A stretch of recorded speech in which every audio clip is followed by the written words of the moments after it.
Bonjour, bienvenue à cette capsule du chapitre 5 qui concerne le pH des sels. Avant de commencer cette capsule-ci, je vous invite à bien maîtriser les concepts qui ont été vus avant, donc pH d'un acide fort, pH d'un acide faible, pH d'une base forte, pH d'une base faible. Et c'est surtout important de bien comprendre la nature du conjugué. Donc, exemple, un acide fort va générer un anion neutre. Un acide faible va générer un anion faible, basique. Une base forte va générer un cation métallique et la base faible va générer un cation acide. Donc, ces quatre termes-là, c'est vraiment important de bien les comprendre avant de voir la nature des sels, parce que les sels vont beaucoup s'appuyer sur le conjugué. Donc, on n'aura pas l'acide comme tel, on n'aura pas la base comme telle, mais on va voir le conjugué de l'acide ou le conjugué de la base. Et il va falloir déterminer à l'avance si c'est acide, basique ou neutre. Donc, c'est souvent ça la difficulté, la principale difficulté lorsqu'on fait le pH des sels, c'est de reconnaître de quel type de substance ou quel type de substance on a présent en solution. Donc, on va voir que les sels peuvent être neutres, peuvent être acides, peuvent être basiques, peuvent être amphotères. Donc, on va tout voir ça dans cette capsule-ci. Donc, la capsule va faire, dans le fond, comme un gros résumé de ce qu'on a vu sur les acides forts, acides faibles, bases fortes, bases faibles, parce que ça touche à beaucoup d'éléments du chapitre 5. Donc, je vous amène à ma présentation.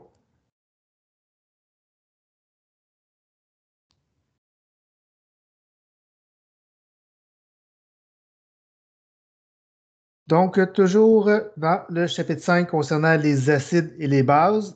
Donc, on est encore dans une situation où on n'a seulement que un type de substance. Donc, on a soit juste des acides ou soit juste des bases. On ne fera pas de mélange encore dans le chapitre 5. On va se garder ça pour le chapitre 6. Donc, dans le chapitre 6, on va mélanger des acides avec des bases, des acides avec des sels, des bases avec des sels, etc. Donc, pour l'instant, on garde les acides d'un côté, les bases de l'autre, et vous avez le sel qu'on va voir aujourd'hui. Petit rappel, donc ce que je mentionnais en début de capsule, qui est essentiel de bien comprendre avant de commencer le pH des sels. Donc, les acides forts génèrent des anions neutres. On en a parlé au début du chapitre 5. Donc, comme les acides forts se dissocient complètement, donc une seule flèche, mais l'anion qui est formé ne peut pas revenir en arrière. Donc, c'est pour ça qu'il est neutre. Il ne peut pas capter de H+. Les acides faibles, eux, au contraire, peuvent générer des anions basiques, étant donné qu'il y a deux flèches. Donc, l'anion qui est formé peut capter des H+ pour revenir en arrière. Donc, acide fort, une flèche. Acide faible, deux flèches. Donc, c'est pour ça que l'anion ici en haut est neutre. Dans le cas des acides faibles, l'anion va être basique. Les cations métalliques sont toujours neutres. Donc, parce que les cations métalliques sont souvent associées à des bases fortes. Donc, exemple, NaOH. Mais le Na+, provient dans le fond du NaOH. Donc, tout ce qui est cations métalliques là, sont considérés comme neutres, ne peuvent pas revenir en arrière. Et les bases faibles vont générer des cations qui sont acides. Donc, les bases faibles ont deux flèches. Donc, les bases captent un H+. Donc, comme il y a deux flèches, ben, le cation qui est associé, lui, peut donner un H+. Donc, je vous invite à prendre ça en note. C'est super important pour les sels. Donc, soit les apprendre par cœur, ces quatre rappels-là, mais vous avez les raisons là, dans les capsules précédentes. On a vu ça au début du chapitre 5. Donc, la notion de conjugué. Donc, acide fort génère des anions neutres. Acide faible génère des anions basiques. Cations métalliques sont toujours neutres. Et les bases faibles génèrent des cations qui sont acides. Donc, encore une fois, là, pour les sels, c'est vraiment la difficulté, c'est de voir ces quatre concepts-là. Je vous donne des exemples. Vous allez comprendre assez rapidement pourquoi c'est difficile. Donc, je vous demande, est-ce que c'est acide, basique ou neutre? Donc, vous avez 1, 2, 3, 4, 5. Donc, vous en avez 5 sur cette diapositive-là. Donc, Cl-, c'est un anion. Donc, la question que vous avez à vous demander, est-ce que le Cl- a le droit de capter des H+ pour devenir HCl? Donc, s'il capte un H+, il devrait normalement être basique. Mais comme ce qu'il forme, c'est un HCl, le HCl, la flèche va uniquement dans l'autre sens, de sorte que c'est un anion qui provient d'un acide fort. L'acide fort, sa flèche va vraiment de HCl vers Cl-. Donc, le contraire ne peut pas se produire, de sorte que le Cl-, c'est un anion qui est neutre.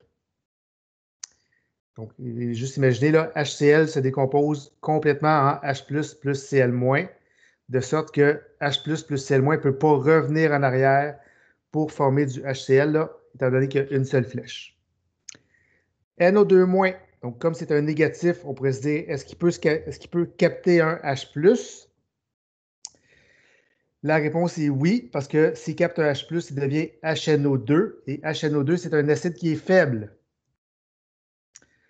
Donc, anion qui provient d'un acide faible. Donc, comme il y a deux flèches, à ce moment-là, le NO2-, c'est un anion qui est basique. Il a le droit de capter des H+.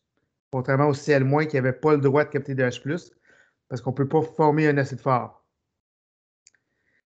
NH4+, donc comme c'est un cation, donc charge positive, il pourrait perdre techniquement des H+. Est-ce qu'il a le droit? La réponse, c'est oui, parce que s'il perd un H+, il devient une base faible, NH3. Et avec NH3, on a deux flèches, étant donné que c'est une base faible. Donc, le NH4+ a le droit de perdre un H+, donc c'est un cation qui est acide. Al3+, c'est un cation métallique, c'est les plus faciles à reconnaître. Cation métallique, toujours neutre. C6H5NH3+, donc théoriquement, on pourrait perdre un H+, pour devenir du C6H5NH2. Vous allez voir dans votre tableau, le C6H5NH2, c'est une base faible. Donc, comme c'est une question qui provient d'une base faible, le C6H5NH3+, c'est un acide, donc il a le droit de perdre un H+. Donc, Cl-, pas le droit de capter de H+, parce qu'il formerait un acide fort, il n'a pas le droit. NO2- a le droit de capter un H+, parce qu'il formerait un acide faible, lui a le droit. NH4+, pourrait perdre un H+, pour former une base faible, deux flèches, a le droit. Al3+, cation métallique, c'est neutre. Et C6H5NH3+, pourrait perdre un H+, donc étant un acide, pour former une base faible. D'autres exemples, donc vous en avez 5 autres. Vous devez déterminer si c'est acide, basique ou neutre. Le premier cas facile, cation métallique. Donc lui, c'est toujours neutre. NO3-, donc en théorie, il pourrait capter un H+, pour devenir du HNO3. Mais comme le HNO3, c'est un acide fort, il n'a pas le droit. La flèche, elle va dans l'autre sens. Donc, c'est un anion qui provient d'un acide fort, donc c'est un anion qui est neutre. F- pourrait capter un H+, pour devenir du HF. Le HF, c'est un acide qui est faible. Et on a le droit de former un acide faible parce que la flèche va dans les deux sens. Donc, comme c'est un anion qui provient d'un acide faible, c'est un ion qui est basique. Donc, il a le droit de capter un H+. Même principe pour le HCOO-. Donc, s'il capte un H+, deviendrait du HCOOH. Le HCOOH est un acide faible. Donc, le HCOO- a le droit de capter un H+. Donc, c'est une base. Et dernier, ClO4- pourrait théoriquement capter un H+, pour devenir du HClO4. Le HClO4, c'est un des 7 acides forts que vous devez connaître par cœur. Donc, le ClO4 n'a pas le droit de capter un H+, pour devenir un acide fort. Donc, c'est un anion qui est neutre. Donc là, je ne sais pas si c'est clair, là, mais c'est souvent là la difficulté de voir, est-ce que c'est un cation qui est acide, est-ce que c'est un cation qui est neutre, est-ce que c'est un anion qui est basique. Donc, c'est vraiment là la difficulté à reconnaître. Donc, c'est important de connaître vos 7 acides forts pour reconnaître vos 7 anions neutres, entre autres. Les cations, s'ils sont métalliques, sont neutres. Les autres, donc les cations qui contiennent l'ion H+, vont être acides. Petit rappel qu'on a vu en début de session. Donc, qu'est-ce qu'un sel? Donc, un sel, ça peut être quatre choses. Donc, un cation métallique avec un anion non métallique. Donc, exemple, NaCl. Ça peut être un cation métallique avec un anion polyatomique. Exemple, le phosphate de calcium. Donc, n'oubliez pas que les sels, là, la somme des charges doit toujours donner 0. Donc, respectez ça. Ça peut être un cation polyatomique avec un anion non métallique. Donc, exemple, NH4F. Donc, NH4+, qui est un cation polyatomique. F- qui est un anion non métallique. Et ça peut être un cation polyatomique avec un anion polyatomique.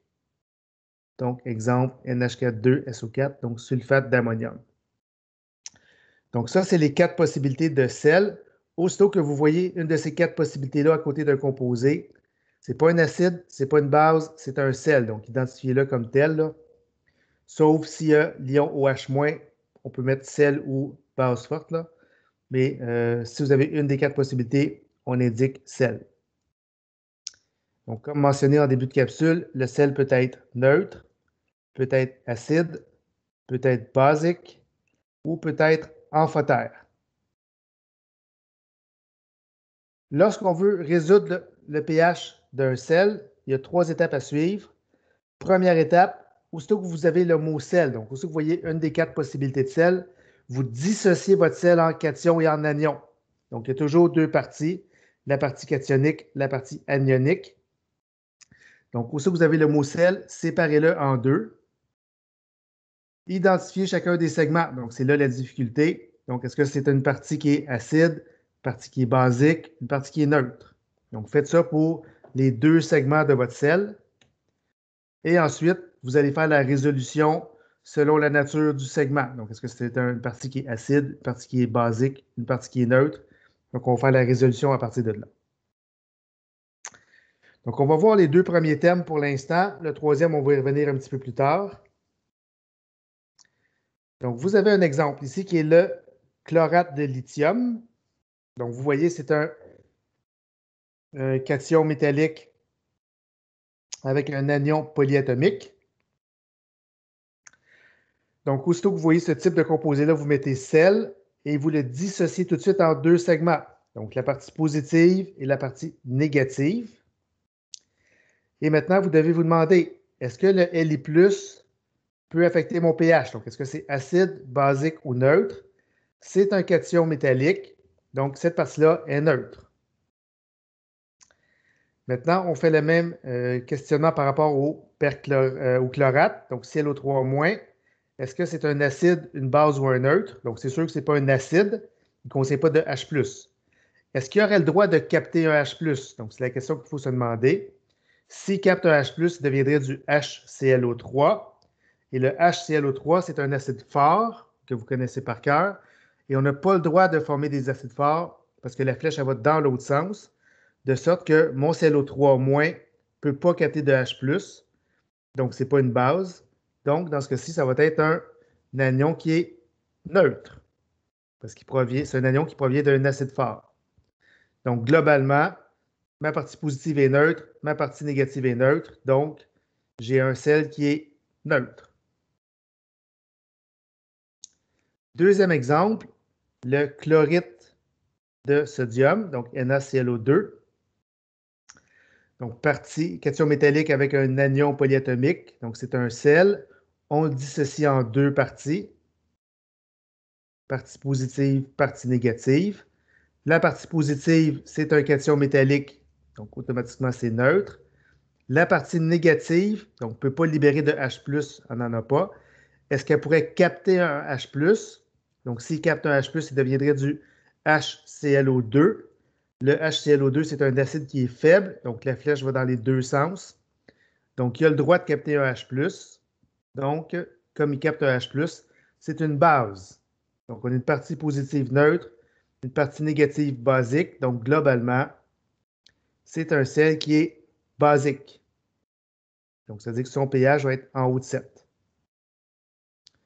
Troisième exemple, le chlorure d'ammonium, donc NH4Cl, cation polyatomique, anion non métallique. Donc, c'est un sel. On sépare en 2 fragments, partie positive, partie négative. Qu'est-ce qu'on peut dire sur le NH4+? Donc, le NH4+, peut libérer un H+, pour devenir du NH3. Donc, s'il libère un H+, c'est un acide. Le Cl- ne peut pas libérer de H+, il n'y en a pas. pourrait théoriquement capter un H+ pour devenir du HCl, mais comme le HCl, c'est un acide qui est fort, la flèche elle va dans l'autre sens. Donc, le Cl- n'a pas le droit de capter de H+ pour devenir du HCl. Donc, c'est un anion qui est neutre. Donc, partie positive acide, partie négative neutre. Donc, globalement, c'est un sel qui est acide. Donc, ça veut dire que son pH va être plus petit que 7. Dernier exemple concernant cette partie-là. Donc, vous avez un cation polyatomique avec un anion polyatomique, donc NH4ClO, donc l'hypochlorite d'ammonium. Donc, c'est un sel qu'on dissocie en deux fragments, partie positive, partie négative. La partie positive peut libérer un H+, donc c'est un acide. La partie négative, donc elle ne peut pas libérer de H+, elle n'en a pas. Est-ce qu'elle pourrait capter un H+? Donc, si elle capte un H+, ça deviendrait du HClO. Le HClO, c'est un acide faible. Donc, les flèches vont dans les deux sens dans le cas d'un acide faible.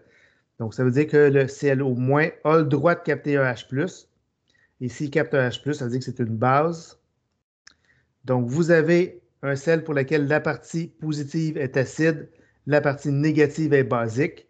C'est ce qu'on appelle un sel amphotère. Donc, il peut faire les deux. Donc, ça, c'était les deux premières étapes de résolution dans le cas des sels. Dans la prochaine capsule, parce que là, je vois que la capsule est déjà longue, je vais faire une prochaine capsule pour trouver le pH maintenant exact. Donc, pas juste dire c'est acide ou basique ou neutre, là. On veut avoir une valeur numérique de pH.